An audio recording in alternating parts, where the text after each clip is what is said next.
തിരുവനന്തപുരം കോർപ്പറേഷനിൽ ഇന്നലെ ഉണ്ടായ അടിപിടി പ്രശ്നങ്ങളൊക്കെ നമ്മൾ അന്തം വിട്ടാണ് നോക്കിക്കൊണ്ടിരുന്നത്. ഇപ്പം mayor V Rajesh, deputy mayor Ashanath എല്ലാവർക്കെല്ലാം പരിക്കേറ്റിരിക്കുന്നു. ചില CPM നേതാക്കൾ പരിക്കേറ്റിരിക്കുന്നു. അങ്ങോട്ടും ഇങ്ങോട്ടും കേസും കൗണ്ടർ കേസും ഒക്കെ ആവുന്നു. ഇതിനിടയിൽ അവിടെ വരുന്നൊരു ചോദ്യമുണ്ട്. ഈ അവിടുത്തെ കൗൺസിലർമാരുടെ അംഗത്വം സത്യപ്രതിജ്ഞ ചെയ്ത് അസാധുവാക്കിയതിന് എല്ലാവരും സത്യപ്രതിജ്ഞ ചെയ്തു. ഈ കൂട്ടത്തിൽ വേറൊരാളുണ്ട്, നമ്മുടെ സുഗതൻ ഇപ്പോഴും ജയിലിൽ കിടക്കുകയാണ് കാപ്പ കേസിൽ. അതാണ് സുഗതൻ്റെ അവസ്ഥ എന്താവും? സുഗതൻ സത്യപ്രതിജ്ഞ ചെയ്യാൻ കഴിയുമോ? സുഗതൻ സത്യപ്രതിജ്ഞ ചെയ്യാൻ വന്നില്ലെങ്കിൽ എന്തായിരിക്കും അവസ്ഥ എന്നുള്ള ചില ചോദ്യങ്ങൾ അവിടെ വരുന്നുണ്ട്. വാഴോട്ടുകോണം വാർഡ് കൗൺസിലറാണ് സുഗതൻ. മത്സരിക്കുമ്പോൾ തന്നെ കാപ്പ കേസ് പ്രതിയാണ്, അല്ലേ? അന്നേരം തന്നെ കാപ്പ കേസ് പ്രതിയാണ് അദ്ദേഹം. എങ്കിൽ പോലും അദ്ദേഹത്തെ ജയിപ്പിച്ചു. കാരണം നോർത്ത് ഇന്ത്യ സ്റ്റൈലിലാണ്. നോർത്ത് ഇന്ത്യയിൽ വലിയ വലിയ കൊള്ളക്കാരെ, കള്ളന്മാരെ എല്ലാവരും മത്സരിക്കും. അവർ വൻ ഭൂരിപക്ഷത്തേക്ക്. അതാണ് രസം. ഇവർ പകുതി കാടാറ് മാസം നാടാറ് മാസം കുറെ കാലം ഇവർ ജയിലിലായിരിക്കും, കുറെ കാലം ഇവർ ലോക്സഭയിലായിരിക്കും. ഈ പപ്പു യാദവിനെ പണ്ട് മനോരമയിലാണെന്നൊന്നുമില്ല പത്രത്തിന്റെ ലേഖൻ കാണാൻ പോയിരുന്നു. അവിടെ ജയിലിലാണെന്നാണ് പറഞ്ഞത്. പക്ഷെ ചെന്നപ്പോൾ ജയിലിൽ അദ്ദേഹം ഇല്ല. ചെന്നപ്പോൾ അവിടുത്തെ പാറ്റ്നയിലുള്ള ഒരു വലിയ സർക്കാർ ആശുപത്രിയുടെ പേവാർഡ് അദ്ദേഹം ഉണ്ടെന്ന് പറഞ്ഞു. ചികിത്സാർത്ഥം അദ്ദേഹം കൊണ്ട് ചെന്നപ്പം ആ പേവാറിൻ്റെ 1-2 നില മുഴുവൻ ഇദ്ദേഹം അനുയായികൾ കയ്യേറിയിരിക്കുകയാണ്.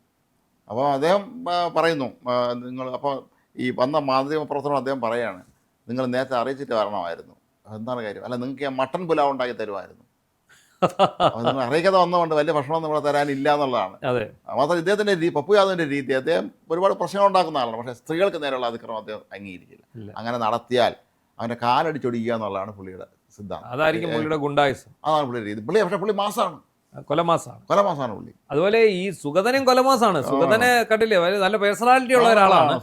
അപ്പോൾ അദ്ദേഹത്തിനെ സംബന്ധിച്ചിടത്തോളം ഒരു DYFI പ്രവർത്തകനെ വധിക്കാൻ ശ്രമിച്ചുന്ന കേസിലാണ് ഇപ്പോൾ അകത്ത്. CPM-കാർക്ക് പറ്റിയ ആളാണെന്നാണ്. അടിക്കടിയാണ് പുള്ളി. അടിക്കടി നിസ്സാര വോട്ടുകൾക്കാണ് ജയിച്ചത്. ഇപ്പൊ പ്രശ്നം ഇതല്ല.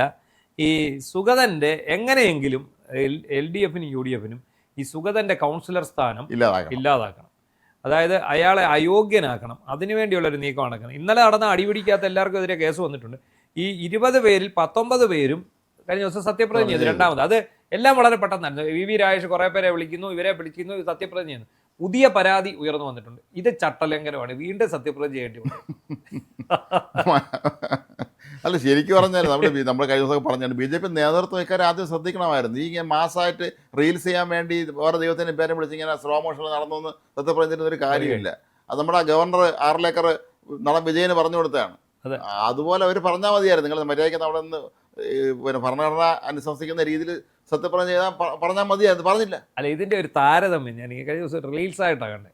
ഈ ആശാനാഥൊക്കെ ഇങ്ങോട്ട് വന്ന് ജയ് ബോലോ ഭാരത് മാതാ കി ജയ്, ഭാരത മാതാവിന്റെ പേരിലൊക്കെ സത്യപ്രതിജ്ഞ ചെയ്തു. സത്യപ്രതിജ്ഞ ചെയ്തതിന് ശേഷം ഇന്നലെ വന്നിട്ട് സത്യപ്രതിജ്ഞ ചെയ്യാണ് വളരെ കൂളായിട്ട്. എങ്ങനെയാണോ ഭരണഘടന അനുശാസിക്കുന്നത് ഈശ്വരനാമത്തിൽ സത്യപ്രതിജ്ഞ. അന്നേരം ഉണ്ട് ആ മാസ് ഇല്ല. ആദ്യത്തെ ദിവസത്തെ ആ മാസ് ഇവിടെ ഇല്ല. ആദ്യത്തെ ദിവസം എന്തായിരുന്നു? വരുന്നു, നിൽക്കുന്നു, പോകുന്നു. മൊത്തം റീൽസാണ്. ഈ റീൽസിനകത്ത് റീൽസ് ഇടുന്നതിന് നമ്മൾ ആരോടും തെറ്റ് പറയുന്നില്ല. ഭരണാധിപന്മാർ, ഇവിടെ പോലീസുകാർ വരെ ഇപ്പോൾ റീൽസ് ഇടുന്നുണ്ട്. ഇപ്പം കോഴിക്കോട് സിറ്റി പോലീസ് കമ്മീഷണറൊക്കെ റീൽസ് കണ്ടിട്ട് നമുക്ക് ഇരിക്കാൻ വയ്യ. അയാൾ വരുന്നു, സിനിമയിലൊക്കെ വരുന്നുണ്ട്, വണ്ടി വളഞ്ഞു വന്ന് നിൽക്കുന്നു, ഡോറ് തുറക്കുന്നു, 2 കാല് വെളിയിലോട്ട് വരുന്നു, 2 കൈ എടുത്ത് ഇങ്ങനെ അടിക്കുന്നു. അതിലൂടെ ഒക്കെ ഷോർട്സാണ്. അപ്പോൾ എന്താ റീൽസ്? അത് അവരൊരു ആഗ്രഹമാണ്. സിനിമയെ മാത്രമല്ല ഈ ജനം ഇത് കണ്ടിട്ടുള്ളൂ. അങ്ങനെയാണല്ലോ സുരേഷ് ഗോപിയിലെ പോലീസിനെയൊക്കെ നമ്മൾ ഇഷ്ടപ്പെട്ട ഈ ഷാജി കൈലാസ് സിനിമയിൽ ആ ഷോട്ടുകളില് ഭംഗിയുണ്ടാണല്ലോ. അതെ. അപ്പോൾ ഈ പറയുന്ന ആശാനാഥൊക്കെ കഴിഞ്ഞ ദിവസം ഇങ്ങനെയാണ് നല്ല മാനം മര്യാദയ്ക്ക് വന്ന്. അപ്പോൾ റീൽസ് ഇല്ല, ഈ പറഞ്ഞ എന്താ പറഞ്ഞ ഒരുക്കങ്ങളില്ല, എല്ലാം വളരെ ഒരു സാധാരണ ആളായിട്ട് വന്ന് സത്യപ്രതിജ്ഞ ചെയ്തു. കുഴപ്പം എന്താണെന്ന് ചോദിച്ചാൽ ഈ സത്യപ്രതിജ്ഞയ്ക്ക് നേതൃത്വം കൊടുക്കേണ്ട ജില്ലാ കളക്ടർ, ഭരണാധികാരി ഇല്ലാതാണ് ഇവർ സത്യപ്രതിജ്ഞ ചെയ്തിരിക്കുന്നത്. മേയർ ചൊല്ലിക്കൊടുത്തിരിക്കുകയാണ്. അപ്പോൾ ജില്ലാ കളക്ടറെ അറിയിച്ചിട്ടില്ല, ജില്ലാ കളക്ടർ പ്രതിനിധിയില്ല, ജില്ലാ കളക്ടർക്ക് പറ്റത്തില്ല, വേറെ അദ്ദേഹം നിയോഗിക്കുന്ന ആരെങ്കിലും അതിനകത്ത് വരണം.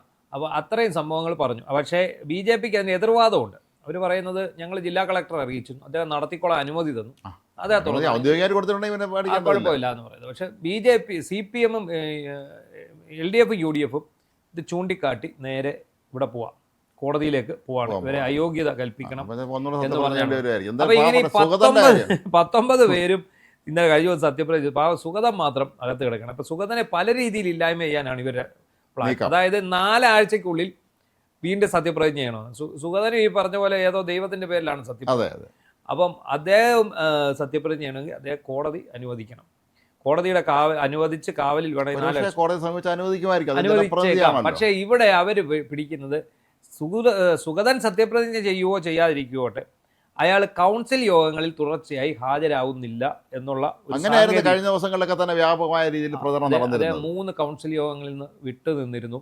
അതുകൊണ്ട് അദ്ദേഹം കൗൺസിൽ യോഗങ്ങളിൽ ഹാജരാകാത്തതുകൊണ്ട് ഓട്ടോമാറ്റിക്കലി അയാളുടെ അയോഗ്യനായി മാറും എന്നാണ് പറഞ്ഞിരുന്നത്. പക്ഷേ ഇന്നിപ്പോൾ പുറത്തു വന്നിരിക്കുന്ന ഒരു വാർത്ത എന്താണെന്ന് വെച്ചാൽ സുഗതൻ ഇതുവരെ ഒരു കൗൺസിൽ യോഗത്തിൽ മാത്രമേ വിട്ടു നിന്നിട്ടുള്ളൂ എന്നുള്ളതാണ്. അദ്ദേഹത്തിന് ഇനി 3 കൗൺസിൽ യോഗങ്ങൾ കൂടി വിട്ടു നിൽക്കാൻ പറ്റും. അതിനുശേഷം മാത്രമേ അത് വെക്കാൻ പറ്റൂ. മാത്രമല്ല ഇനിയുള്ള സമയത്ത് അദ്ദേഹം ഔദ്യോഗികമായിട്ട് അറിയിക്കുകയും ചെയ്യാം, എനിക്ക് വരാൻ കഴിയില്ല, ഞാൻ ജയിലിലാണ്. അതെ, അപ്പോൾ 2 കൗൺസിൽ യോഗങ്ങളിൽ മുമ്പ് നടന്നതിനകത്ത് പങ്കെടുത്തില്ലെന്നായിരുന്നു ഇവർ പറഞ്ഞിരുന്നത്. അതായത് ഏപ്രിൽ 27-നും മെയ് 12-നുമാണ് അവസാന കൗൺസിൽ യോഗങ്ങൾ ചേർന്നത്. അപ്പോൾ ഇതിൽ ഏപ്രിൽ 27-ലെ കൗൺസിൽ യോഗത്തിൽ സുഗതൻ പങ്കെടുത്തിരുന്നു. മെയ് 12-നുള്ള കൗൺസിൽ യോഗങ്ങളിൽ മെയ് 12-ന്റെ യോഗത്തിൽ പങ്കെടുത്തില്ല, 27-ന്റെ യോഗത്തിൽ പങ്കെടുത്തിരുന്നു. അപ്പോൾ തുടർച്ചയായി 3 യോഗങ്ങളിൽ പങ്കെടുക്കാതിരിക്കണം. അതായത് ഇനിയുള്ള 3 കൗൺസിൽ യോഗങ്ങളിൽ ഇരിക്കുകയാണെങ്കിൽ 4ാമത്തെ യോഗത്തിൽ, അതായത് ഇനി ഈ 3 എണ്ണത്തിൽ പങ്കെടുക്കാതിരുന്നിട്ട് 4ാമത്തെ യോഗത്തിൽ അയാളെ അയോഗ്യനാക്കാം എന്നാണ് വ്യവസ്ഥ. അതുകൊണ്ട് 29-ാം തീയതി നടക്കുന്ന കൗൺസിൽ യോഗം അതിൽ പങ്കെടുത്തില്ലെങ്കിലും സുഗതന്റെ കൗൺസിൽ യോഗം അയോഗ്യരാകുകയില്ല. അങ്ങനെയാണ് എല്ലാവരും പറഞ്ഞുകൊണ്ടിരുന്നത്. കഴിഞ്ഞ ദിവസങ്ങളിലൊക്കെ തന്നെ ഇടത് ഹാൻഡിലൊക്കെ പറഞ്ഞു ഇതോടുകൂടി പരിപാടി കഴിയാൻ പോവാണ്, ഇയാളെ കൗൺസിലർ സ്ഥാനം അസാധുവാകുമെന്നായിരുന്നു. ഇനിയിപ്പോൾ ഇയാൾ മെയ് 12-ന് വിട്ടു നിന്നു.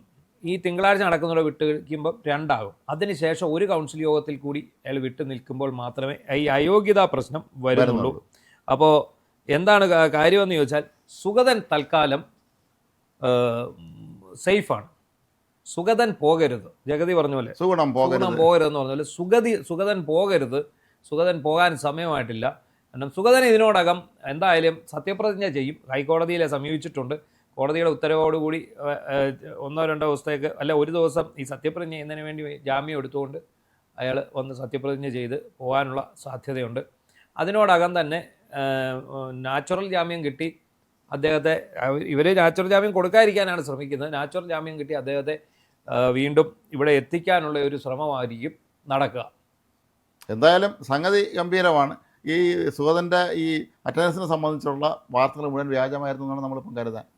ഇത് ഇവര് LDF UDF ചേർന്ന് പ്രചരിപ്പിച്ചത് മാത്രമാണ്. ഈ കണക്ക് കൃത്യമാണ്, വിശ്വാസയോഗ്യമാണ്. തൽക്കാലം സുഗതൻ സേഫാണ്. ഏതായാലും നമ്മുടെ പരിക്കേറ്റ മേയറും കൗൺസിലർമാരൊക്കെ ആശുപത്രിയിൽ നിന്ന് വീട്ടിലേക്ക് മടങ്ങി എന്നാണ് അറിയാൻ കഴിഞ്ഞത്. എന്തായാലും അവർ പലപ്പോഴും വിശ്രമിക്കേണ്ടി വരും, കാരണം കാലിന് പ്രശ്നം സംഭവിച്ചിട്ടുണ്ട്. ചിലപ്പോൾ കൗൺസിൽ യോഗം മാറ്റിവെക്കും. അപ്പോൾ ഈ ഒരു വിഷയം കൊണ്ട് ഈ തിങ്കളാഴ്ചയാണ് അടുത്ത കൗൺസിൽ യോഗം അജണ്ട വെച്ചിരിക്കുന്നത്. അത് അടുത്ത ദിവസം മാറ്റും. അതോടുകൂടി സുഗതൻ കുറച്ചുകൂടി സേഫ് ആവും. ഈ കൗൺസിൽ യോഗം മുന്നോട്ട് പോകുന്നതിനനുസരിച്ച് സുഗതൻ ഇതിനിടയ്ക്ക് ജാമ്യം കിട്ടി തിരിച്ചു വരും. ഇനി നടക്കാൻ പോകുന്ന തൊട്ടടുത്ത കൗൺസിൽ യോഗത്തിൽ സുഗതൻ പങ്കെടുക്കാനുള്ള സാധ്യതയും വളരെ കൂടുതലാണ്.